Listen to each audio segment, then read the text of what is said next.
So I don't normally do theory videos. It's not like my cup of tea, but I do like making theories and like just kind of like keeping it to myself and just waiting to see what happens. And I do watch theory videos and all that, especially for Deltarune, which this short little video is about. I kind of just had like a thing that I haven't seen anyone talk about yet that just kind of connected the dots for me with my ADHD going burr a little bit. And I'm like, wait a minute, this might lead to something. So correct me if I'm wrong, guys. What do you guys think with this little theory I'm going to talk about? I don't really have a name for this theory. I'm just going to call it the Gone and Twisted Root theory. I don't know. I don't know what to name this. I'll probably put like an actual name for the video later, or this theory later. But for now, I'm just calling it the Gone or Twisted theory. All right. Also, this is editing text here. Yeah, I decided I couldn't come up with a better name, so I'm just calling it the Twisted Goner theory. I don't know.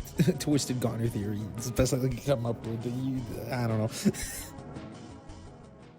So a common theme that's been going around is that we're going to have a third route called like the sword route, whatever, much like how like the sword route was labeled as for all those, that secret boss minigame that you have to do to get the Shadow Mantle, right?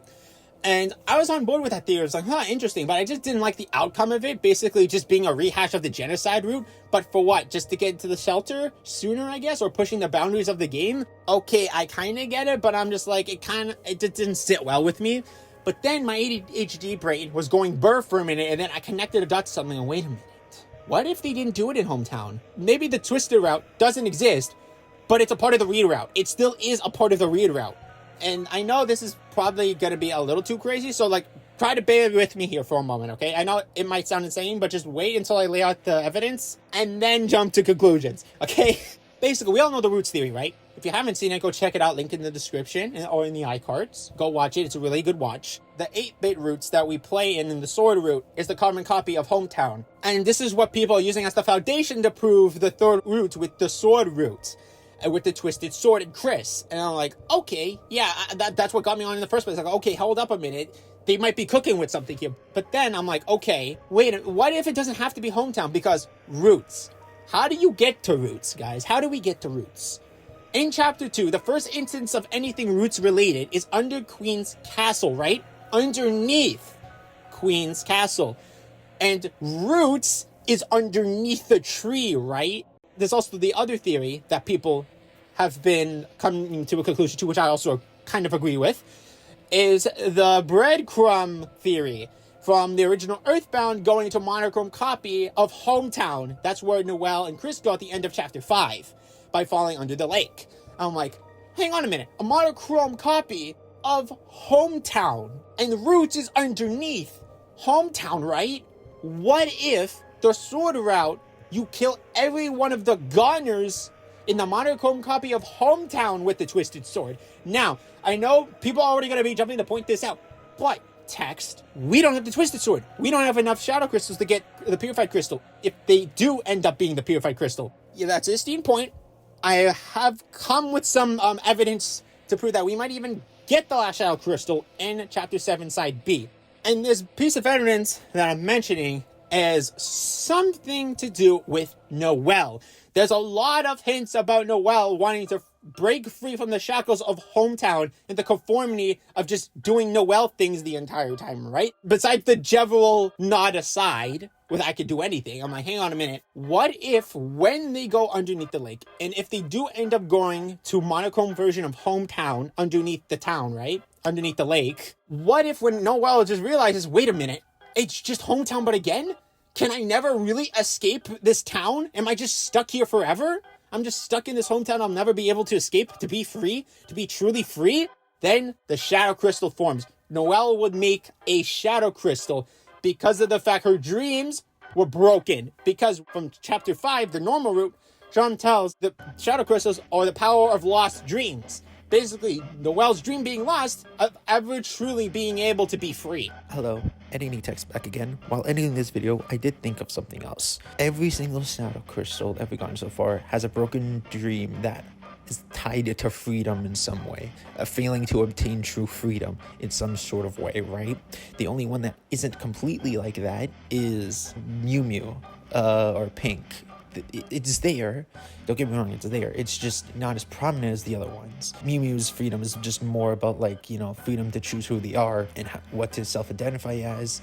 And I guess no need to love yourself. At least that's what I interpret. Let me know what you guys think it is, and I think Pink deserves to be a Shadow Crystal boss as much as the rest of the other Shadow Crystal bosses. So I don't really like what I'm stating here, but it is a connection I do want to point out. Noelle, if she does give us a Shadow Crystal, or she does make one because of her failed dream of becoming truly free, then by getting all of the Shadow Crystals, all of them relate to beings of some sort of freedom, right? And then that will create the pure crystal. With that, getting all of them, all 5 of them, create the pure crystal. And if we get Pink's Shadow Crystal, it won't exactly turn out to what Sham is going to end up making. That's just my guess. I'm not really sure how lore-wise that would fit into the narrative or what that could possibly mean, but it's just food for thought that I thought about when editing this video. Okay, back onto my ramble. And that's how we get the last Shadow Crystal. But then there's the big what if. How the hell do we get the pure crystal out of this? Well, I mean, Irem and Sham, and I know this is a bit of a stretch. They do have some similarities, right? I feel like maybe, just maybe, Sham could find a way into that monochrome area. And I know that's a little bit of a stretch, but to be honest, there's not a lot of like evidence to support this at the moment. This is just me kind of just going on like theory crafting from here on out, just headcanon type stuff of a possible explanation on how we would still get the sword. And then on top of that, in chapter 2, it was to get Noelle stronger, right? And then for this sword route part of the weird route, it's for Chris to be stronger with the twisted sword. So then Chris and Noelle, with the twisted sword, kill all the Goners, and we're forced to fight an Asgore and an Undyne fight. But because we have the twisted sword and we got all the Shadow Crystals to purify it and merge the Thorn Ring and the twisted sword, you're able to kill all the Goners in the copy of Hometown. Then that will make Chris and Noelle strong enough to fight whatever they are going to be strong enough to fight against. We still don't know what that is.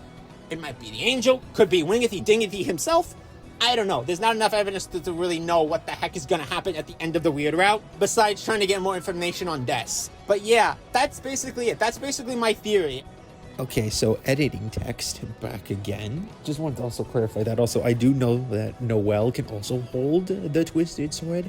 I think the Twisted Sword is basically needed to probably kill the Goner NPCs, like permanently kill them like you are able to with the Black Shard and the Titan Spawn. I think you're gonna need the Black Shard as well. Like, I would think you actually give it to Chris instead, and then Noelle actually has the Twisted Sword and uses that, so then Chris and Noelle are able to have the most maxed out attack stats when going on against all these Goner versions of the Hometown residents, I'm guessing.